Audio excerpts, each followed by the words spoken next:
마가복음 11장. 그들이 예루살렘 가까이에 곧 올리브산에 있는 벳바게와 베다니 가까이에 이르렀을 때 예수께서 제자들을 보내시며 그들에게 말씀하셨다. 너희는 맞은편 마을로 가거라. 거기에 들어가서 보면 아직 아무도 탄 적이 없는 새끼 나귀 한 마리가 매어 있을 것이다.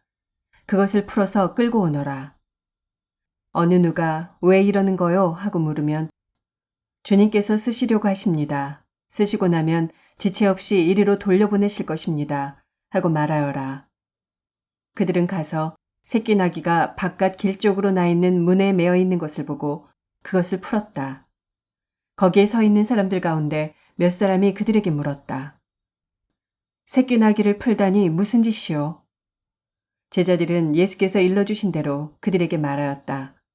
그러자 그들은 가만히 있었다. 제자들이 그 새끼 나귀를 예수께로 끌고 와서 자기들의 겉옷을 그 등에 걸쳐 놓으니 예수께서 그 위에 올라타셨다. 많은 사람이 자기들의 겉옷을 길에다 폈으며 다른 사람들은 들에서 잎 많은 생나무 가지들을 꺾어다가 길에다 깔았다. 그리고 앞에 서서 가는 사람들과 뒤따르는 사람들이 외쳤다. 호산나, 복되시다. 주님의 이름으로 오시는 분. 복되다. 다가오는 우리 조상 다윗의 나라여. 더없이 높은 곳에서 호산나. 예수께서 예루살렘에 이르러 성전에 들어가셨다. 그는 거기서 모든 것을 둘러보신 뒤에 날이 이미 저물었으므로 12제자와 함께 베다니로 나가셨다. 이튿날 그들이 베다니를 떠나갈 때 예수께서는 시장하셨다. 멀리서 잎이 무성한 무화과 나무를 보시고 혹시 그 나무에 열매가 있을까 하여 가까이 가서 보셨는데 잎사귀 밖에는 아무것도 없었다. 무화과의 철이 아니었기 때문이다. 예수께서 그 나무에게 말씀하셨다. 이제부터 영원히 내게서 열매를 따먹을 사람이 없을 것이다. 제자들이 예수께서 말씀하시는 것을 들었다. 그리고 그들은 예루살렘에 들어갔다.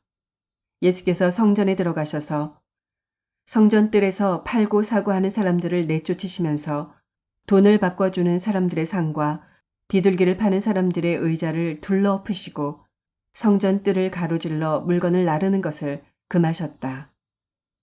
예수께서는 가르치시면서 그들에게 말씀하셨다. 기록한 바 내 집은 만민이 기도하는 집이라고 불릴 것이다 하지 않았느냐. 그런데 너희는 그곳을 강도들의 소굴로 만들어버렸다. 대제사장들과 율법학자들이 이 말씀을 듣고서는 어떻게 예수를 없애버릴까 하고 방도를 찾고 있었다. 그들은 예수를 두려워하고 있었던 것이다. 무리가 다 예수의 가르침에 놀라고 있었기 때문이다. 저녁 때가 되면 예수와 제자들은 을의 성 밖으로 나갔다. 이른 아침에 그들이 지나가다가 그 무화과 나무가 뿌리째 말라버린 것을 보았다. 그래서 베드로가 전날 일이 생각나서 예수께 말하였다. 랍비님, 저것 좀 보십시오. 선생님이 저주하신 저 무화과 나무가 말라버렸습니다. 예수께서는 그들에게 말씀하셨다. 하나님을 믿어라. 내가 진정으로 너희에게 말한다. 누구든지 이 산더러 번쩍 들려서 바다에 빠져라 하고 말하고 마음에 의심하지 않고 말한 대로 될 것을 믿으면 그대로 이루어질 것이다. 그러므로 나는 너희에게 말한다. 너희가 기도하면서 구하는 것은 무엇이든지 이미 그것을 받은 줄로 믿어라. 그리하면 너희에게 그대로 이루어질 것이다. 너희가 서서 기도할 때 어떤 사람과 서로 등진 일이 있으면 용서하여라. 그래야 하늘에 계신 너희 아버지께서도 너희의 잘못을 용서해 주실 것이다. 그들은 다시 예루살렘에 들어갔다. 예수께서 성전 뜰에서 거닐고 계실 때 대제사장들과 율법학자들과 장로들이 예수께로 와서 물었다. 당신은 무슨 권한으로 이런 일을 합니까? 누가 당신에게 이런 일을 할 수 있는 권한을 주었습니까? 예수께서 그들에게 말씀하셨다. 나도 너에게 한 가지를 물어보겠으니 나에게 대답해 보아라. 그러면 내가 무슨 권한으로 이런 일을 하는지를 너에게 말하겠다. 요한의 세례가 하늘에서 온 것이냐 사람에게서 온 것이냐 내게 대답해 보아라. 그들은 자기들끼리 의논하며 말하였다. 하늘에서 왔다고 말하면 어찌하여 그를 믿지 않았느냐고 할 것이다. 그렇다고 해서 사람에게서 왔다고 대답할 수도 없지 않은가? 그들은 무리를 무서워하고 있었다. 무리가 모두 요한을 참 예언자로 알고 있었기 때문이었다. 그래서 그들이 예수께 대답하였다. 모르겠습니다. 예수께서 그들에게 말씀하셨다. 나도 내가 무슨 권한으로 이런 일을 하는지를 너희에게 말하지 않겠다. 12장 예수께서 그들에게 비유로 말씀하기 시작하셨다. 어떤 사람이 포도원을 일구어서 울타리를 치고 포도즙을 짜는 확을 파고 망대를 세웠다. 그리고 그것을 농부들에게 세로 주고 멀리 떠났다. 때가 되어서 주인은 농부들에게서 포도원 수출에 얼마를 받으려고 한 종을 농부들에게 보냈다. 그런데 그들은 그 종을 잡아서 때리고 빈손으로 돌려보냈다. 주인이 다시 다른 종을 농부들에게 보냈다. 그랬더니 그들은 그 종의 머리를 때리고 그를 능욕하였다. 주인이 또 다른 종을 농부들에게 보냈더니 그들은 그 종을 죽였다. 그래서 또 다른 종을 많이 보냈는데 더러는 때리고 더러는 죽였다. 이제 그 주인에게는 단 한 사람, 곧 사랑하는 아들이 남아 있었다. 마지막으로 그 아들을 그들에게 보내며 말하기를 그들이 내 아들이야 존중하겠지 하였다. 그러나 그 농부들은 서로 말하였다. 이 사람은 상속자다. 그를 죽여버리자. 그러면 유산은 우리의 차지가 될 것이다. 그러면서 그들은 그를 잡아서 죽이고 포도원 바깥에다가 내던졌다. 그러니 포도원 주인이 어떻게 하겠느냐. 그는 와서 농부들을 죽이고 포도원을 다른 사람들에게 줄 것이다. 너희는 성경에서 이런 말씀도 읽어보지 못하였느냐. 집을 짓는 사람이 버린 돌이 집 모퉁이의 머릿돌이 되었다. 이것은 주님께서 하신 일이요. 우리 눈에는 놀랍게 보인다. 그들은 이 비유가 자기들을 겨냥하여 하신 말씀인 줄 알아차리고 예수를 잡으려고 하였다. 그러나 그들은 무리를 두려워하여 예수를 그대로 두고 떠나갔다. 그들은 말로 예수를 책잡으려고 바리새파 사람들과 헤롯 당원 가운데서 몇 사람을 예수께로 보냈다. 그들이 와서 예수께 말하였다. 선생님, 우리는 선생님이 진실한 분이시고 아무에게도 매이지 않는 분이심을 압니다.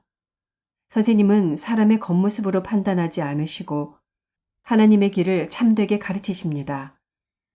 그런데 황제에게 세금을 바치는 것이 옳습니까? 옳지 않습니까? 바쳐야 합니까? 바치지 말아야 합니까? 예수께서 그들의 속임수를 아시고 그들에게 말씀하셨다. 어찌하여 나를 시험하느냐? 데나리온 한 잎을 가져다가 나에게 보여보아라.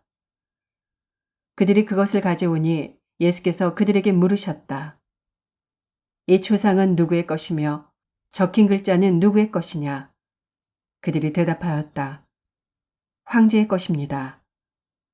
예수께서 그들에게 말씀하셨다. 황제의 것은 황제에게 돌려주고 하나님의 것은 하나님께 돌려드려라. 그들은 예수께 경탄하였다. 부활이 없다고 주장하는 사두개파 사람들이 예수께 와서 물었다. 선생님, 모세가 우리에게 써주기를 어떤 사람의 형이 자식이 없이 아내만 남겨두고 죽으면 그 동생이 그 형수를 맞아들여서 그의 형에게 대를 이을 자식을 낳아주어야 한다 하였습니다. 형제가 7 있었습니다. 그런데 마지가 아내를 얻었는데 죽을 때 자식을 남기지 못하였습니다. 그리하여 둘째가 그 형수를 맞아들였는데 그도 또한 자식을 남기지 못하고 죽고 셋째도 그러하였습니다. 7이 모두 자식을 두지 못하였습니다. 맨 마지막으로 그 여자도 죽었습니다. 그들이 살아날 부활 때 그 여자는 그들 가운데 누구의 아내가 되겠습니까? 7이 모두 그 여자를 아내로 맞아들였으니 말입니다. 예수께서 그들에게 말씀하셨다. 너희는 성경도 모르고 하나님의 능력도 모르니까 잘못 생각하는 것이 아니냐. 사람이 죽은 사람들 가운데서 살아날 때에는 장가도 가지 않고 시집도 가지 않고 하늘에 있는 천사들과 같다. 죽은 사람들이 살아나는 일에 관해서는 모세의 책에 떨기나무 이야기가 나오는 대목에서 하나님께서 모세에게 어떻게 말씀하셨는지를 너희는 읽어보지 못하였느냐. 하나님께서는 모세에게 말씀하시기를 나는 아브라함의 하나님이요 이삭의 하나님이요 야곱의 하나님이다 하시지 않으셨느냐. 하나님은 죽은 사람들의 하나님이 아니라 살아있는 사람들의 하나님이시다. 너희는 생각을 크게 잘못하고 있다. 율법학자들 가운데 한 사람이 다가와서 그들이 변론하는 것을 들었다. 그는 예수가 그들에게 대답을 잘 하시는 것을 보고서 예수께 물었다. 모든 계명 가운데서 가장 으뜸되는 것은 어느 것입니까? 예수께서 대답하셨다. 첫째는 이것이다. 이스라엘아 들어라. 우리 하나님이신 주님은 오직 한 분이신 주님이시다. 내 마음을 다하고 내 목숨을 다하고 내 뜻을 다하고 내 힘을 다하여 너의 하나님이신 주님을 사랑하여라. 둘째는 이것이다. 내 이웃을 내 몸같이 사랑하여라. 이 계명보다 더 큰 계명은 없다. 그러자 율법학자가 예수께 말하였다. 선생님, 옳은 말씀입니다. 하나님은 한 분이시오. 그 밖에 다른 이는 없다고 하신 그 말씀은 옳습니다. 또 마음을 다하고 지혜를 다하고 힘을 다하여 하나님을 사랑하는 것과 이웃을 자기 몸같이 사랑하는 것이 모든 번제와 희생제보다 더 낫습니다. 예수께서는 그가 슬기롭게 대답하는 것을 보시고 그에게 말씀하셨다. 너는 하나님의 나라에서 멀리 있지 않다. 그 뒤에는 감히 예수께 더 묻는 사람이 없었다. 예수께서 성전에서 가르치실 때 이렇게 말씀하셨다. 어찌하여 율법학자들은 그리스도가 다윗의 자손이라고 하느냐. 다윗이 성령의 감동을 받아서 친히 이렇게 말하였다. 주님께서 내 주께 말씀하셨다. 내가 네 원수를 네 발 아래에 굴복시킬 때까지 너는 내 오른쪽에 앉아 있어라.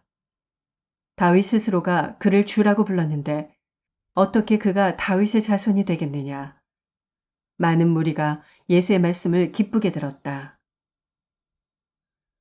예수께서 가르치시면서 이렇게 말씀하셨다.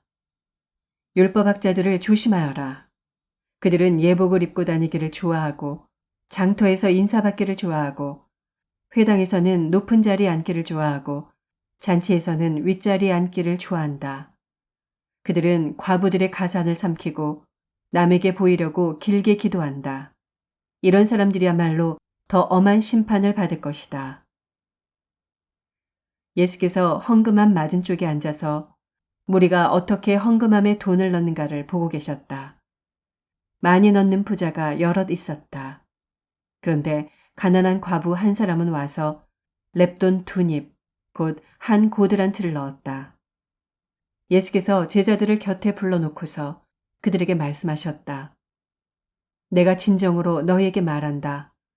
헌금함에 돈을 넣은 사람들 가운데 이 가난한 과부가 어느 누구보다도 더 많이 넣었다. 모두 다 넉넉한 데서 얼마씩을 떼어 넣었지만 이 과부는 가난한 가운데서 가진 것 모두 곧 자기 생활비 전부를 털어 넣었다.